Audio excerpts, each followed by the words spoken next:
Bonjour et bienvenue dans ce nouvel épisode de Survivre en Colombie, c'est Denis Fan et aujourd'hui on va discuter photographie. Alors pourquoi ce thème? Eh bien parce que je viens de me remémorer un petit souvenir qui m'est arrivé il y a quelques années. Je visitais une finca, une ferme avec des amis très près de Barranquilla, dans la région Caraïbe où j'habite. Et je prenais des photos, je prenais des photos des paysages parce que je trouvais l'endroit très très beau, c'est une très très belle région, et puis j'avais la chance pour le coup de découvrir quelque chose de nouveau, une finca, et je voulais partager ça avec mes amis, avec mes proches sur les réseaux sociaux. Et donc je prenais des photos avec mon appareil photo. Et ma copine me dit, ma copine me regarde et me dit mais qu'est-ce que tu fais? Je dis bah je prends des photos des paysages.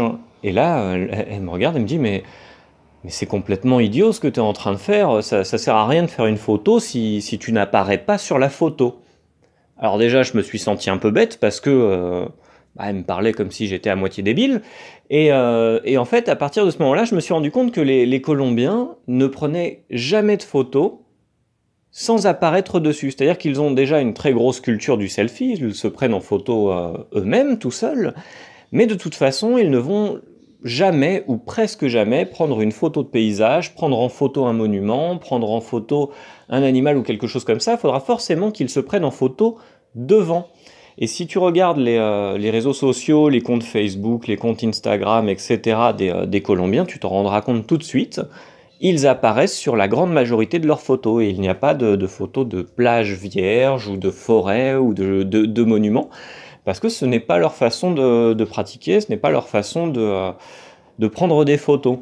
Et d'ailleurs, si on continue dans ce sens-là, j'ai énormément d'amis colombiens qui, au sein de leur maison, ont des grands cadres avec des photos d'eux-mêmes, des photos de leurs enfants, mais quand je dis des grands cadres, on parle du 50 par 90 ou quelque chose de relativement imposant. C'est pas de la petite photo dans un petit cadre.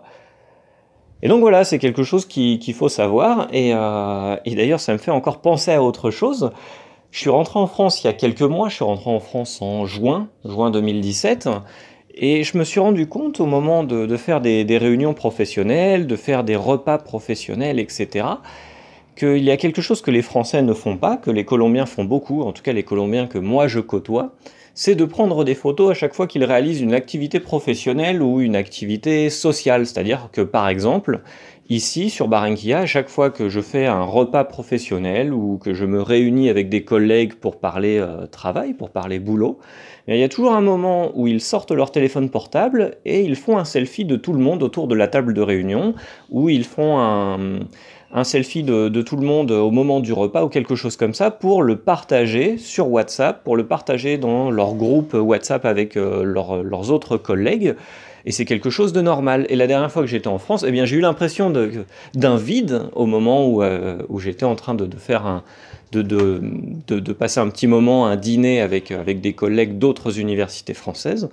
Eh bien, personne ne sortait son téléphone et personne ne prenait la photo quasi obligatoire que l'on fait ici en Colombie à chaque fois qu'on fait un repas professionnel. Voilà, c'est quelque chose que je voulais partager avec toi parce que moi ça me paraît une part très importante de la culture colombienne, cet aspect de la photographie et la façon aussi dont les Colombiens se photographient, c'est totalement différent de la culture française. Voilà, n'hésite pas à partager tes aventures et tes chocs culturels en commentaire de ce podcast. Et puis n'oublie pas, comme je te l'ai déjà dit plein de fois, j'envoie une petite newsletter tous les lundis matins pour celles et ceux qui veulent entreprendre en Colombie. Tous les lundis matins, j'envoie quelques trucs et astuces pour que voilà, vous ayez toutes les clés en main pour que tu puisses bien réussir ta création d'entreprise ici en Colombie. Tu as dans la description du podcast un petit lien, tu cliques dessus, tu me donnes ton prénom, ton adresse mail et je m'occupe du reste. On se retrouve lundi pour discuter entrepreneuriat et mardi pour discuter expatriation. À très bientôt et bon week-end.